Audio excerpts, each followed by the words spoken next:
been so long since you guys have been back here in a kind of legitimate practice. Like, what was it like to finally have what it Weird. was?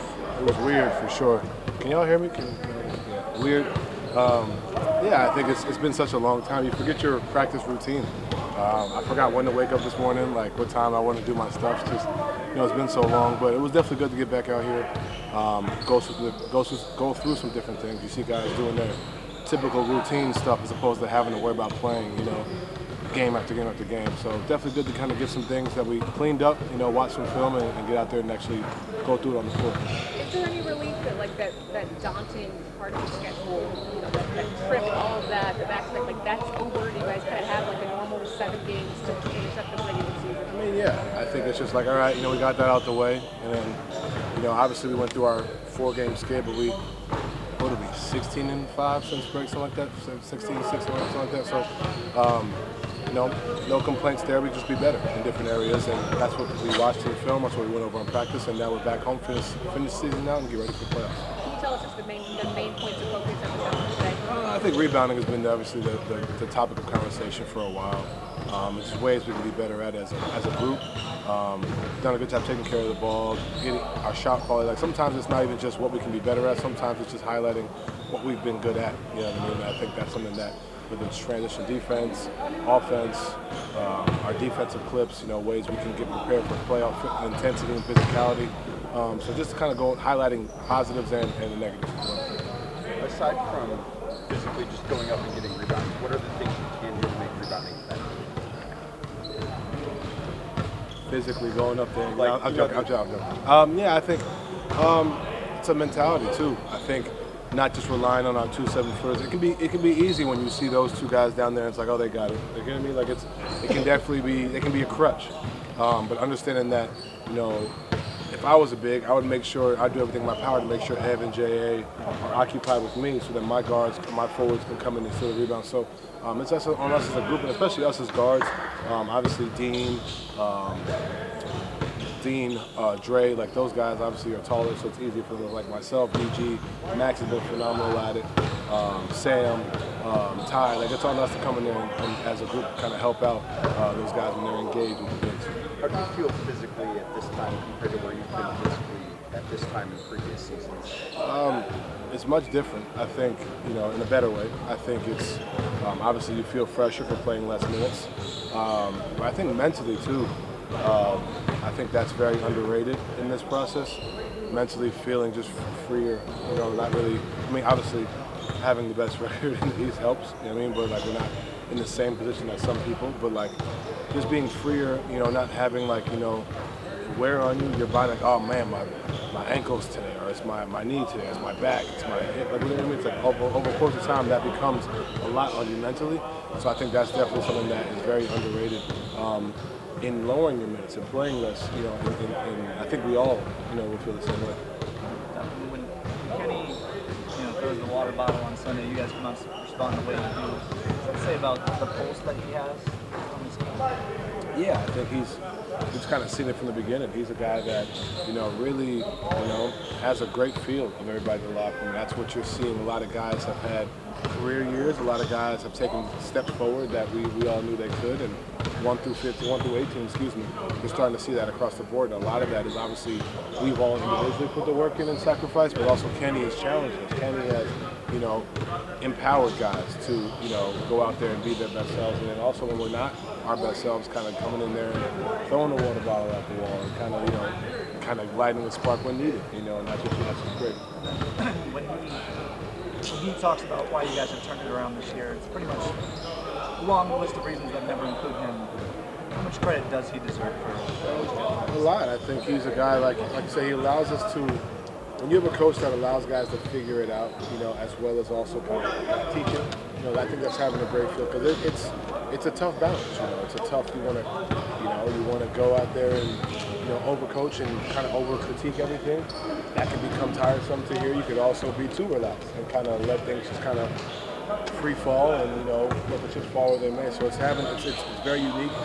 It's a skill. It's a skill because it's not easy, especially in the NBA. We're all grown men, and it's like, it's definitely tougher than other, high school, college, and the AAU. So it's definitely tougher. So it's definitely a skill to be able to figure that out. And you've seen it, Brooklyn, LA, Golden State. Like you've seen him in different areas where he's kind of taken those philosophies and brought it into his game. You mentioned feeling a little bit more refreshed. At this point of the season, when you have these days, a couple days in between games, how much do you guys lean on kind of relaxing, resetting, because you know what's ahead of you? Yeah, you definitely do. Definitely got into a new Netflix show, The $1 Million Secret. That's been fun. Really, the weather's getting warmer. Like I went to, where did I go before we played the last game? It has like a waterfall there. I don't know how to pronounce it. It starts with a C. It's like a national park. You know what I'm talking about?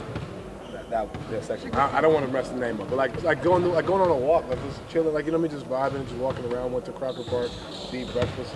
Like this is the time of year where you really kind of breathe, because after these 7 games, there's really none of that. I probably won't leave the house. I probably here, home in the arena. So just doing different things to kind of allow yourself to just calm down, enjoy and reflect on the great year we've had, while also being ready to take care of these 7 games. And then when it's time for playoffs, you're ready to go.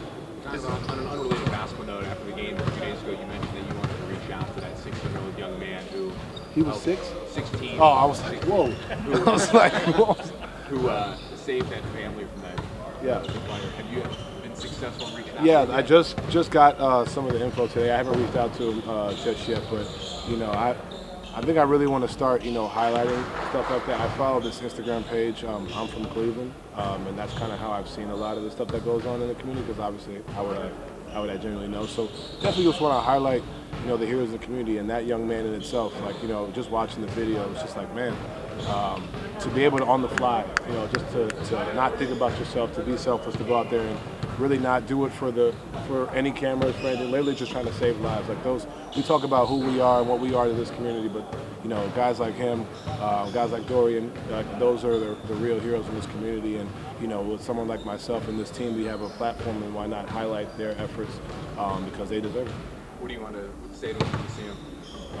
Basically, it's what I just said. Like, I think that's the biggest thing, because, like I said, when you see something like that, there's two different. It's kind of, you're there, you panic, or you leave, or you kind of go out there and find a way to help. And for it to be a 16-year-old kid to go out there and find a way to do the job of the firefighters until they showed up, that takes a lot of guts. It takes a lot of heart. It takes a lot of selflessness, and that's ultimately what being in the community is about, helping the next person that you see. So definitely want to just give him his credit. Also want him to come to the arena and get the same ovation Dorian got, because they deserve that. Those are the things that really make people special, and that was great to see. Donovan, this is obviously a tight group where chemistry is kind of at the center of what you guys have been able to do. But Kenny said one of the first things that he wanted to do was establish a culture of like fun, joy, stuff like that. Where do you feel like that is manifesting itself, and why do you think that's been so important for this team? I think it's allowed us to manage expectations. I think when you have the season we have, and then you lose 3 in a row early in the season, the mood was still light. When we lost 4 in a row just recently, the mood is still light. We're not playing our best basketball. We're still finding ways to be positive and win throughout a 16-game win streak.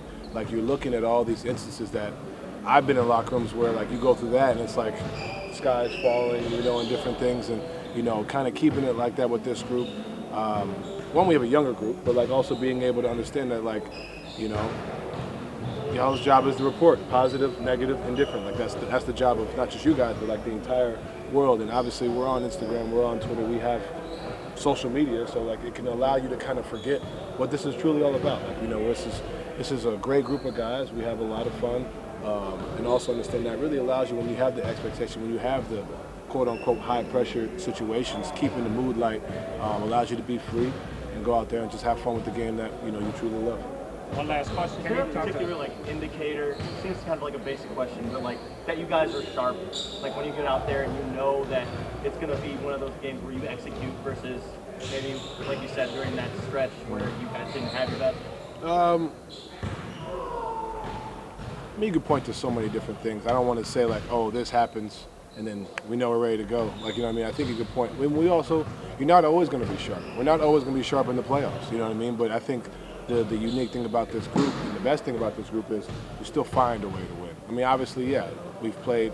And the last time we played the Knicks, we didn't miss a shot. We played Dallas, we didn't miss a shot. Like, those are some indicators. Like, all right, we had 50-point first quarter. Like, you know what I mean? Like, different things like that. Or, all right, cool. Like, we played Minnesota. They had 8 points most of the first quarter. Like, those are some, like, easy ones. But I think there's so many different things you can point to. So many different guys you can point to. I can look at Ed, I can look at Jay, I can look at DG. Down the line, you kind of have a feel.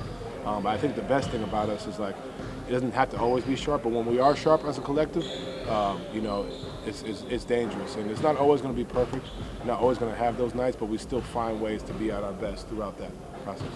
Yeah, Last one.